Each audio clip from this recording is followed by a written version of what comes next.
Hi everyone, it's Juliet Grandma's Creations. Thanks for joining me again. This week I thought I would carry on the theme from last week, which was, do you remember the tacking thread? And I would show you how I was taught to tack all my markings from a pattern to the fabric. So here goes. So this is a top that I have drafted the pattern for myself, and this is the front, and it's got a dart. So I've cut the pattern out, and I need to mark the end of my dart with tacking thread. So I'll bring it a bit closer and I'll show you how I do it. So I've marked an arrow up against the hole where the end of the dart is. I'm going to put the tack into. It's not all that easy to see with this dot and cross paper. So I'll just put an arrow there so you can see clearly where I'm going to put the tack.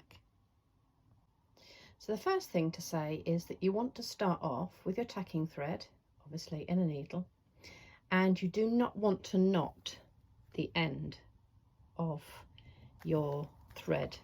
You've doubled your thread over and you want them to meet at the end, but you don't want them to be knotted. And you need to leave yourself plenty of length of thread, especially if you're doing a few tacks at a time. I'll show you why now. Let me get it closer for you. That's it. Right. So, as I say, the ends of the thread should be basically together but not knotted.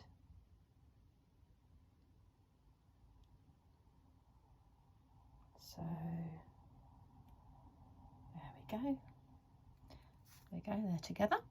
So what you do is you pop your needle. Now I've got this doubled over this pattern piece because it's cut on the fold.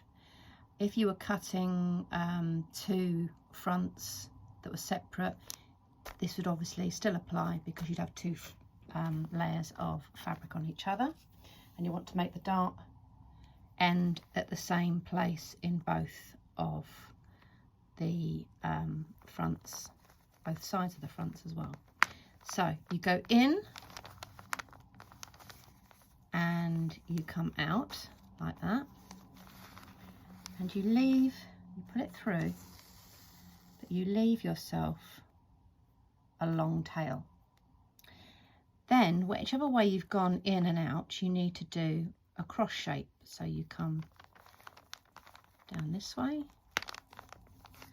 and what you need to do is make sure you're going through both layers, because that's pretty important. Like that. And you don't pull it all the way through. You make sure these stay out. You don't pull it all the way through. You leave a loop. So, and you need to leave quite a long loop really, and I'll show you why in just a minute. So you leave a loop like that. Okay, so you've got your tails there, got your loop there, and you've got your thread there. Then what you do is you cut your thread off with a bit of length, like you've left a tail, and then you cut your loop. So then you will have four sets of thread, like that. Now what you want to do is check that you've gone through both sets of your fabric before you do this next bit. And you take, once you've done all your markings from your pattern pieces, you take your pattern off, your paper pattern off the top. Now ideally my fabric has got a pink in it, so ideally you'd want to use something that would really show up well. But pink is the only tacking thread I've got at the moment, and this is the pattern piece that I was taking off. So very carefully you remove, holding on to those tails, your paper. Okay, that's what you're left with. Again, you're left with your four lots of tails there. Then very carefully, this is where you have to leave them long, is that you pull your two parts of your fabric apart,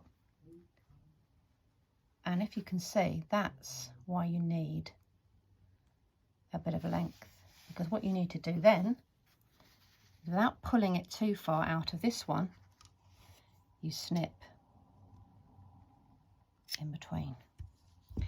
And that gives you your second cross on your fabric, while still leaving this one in here. If you were to turn it over, I don't know if you'll be able to see it because it is so pink. It's there.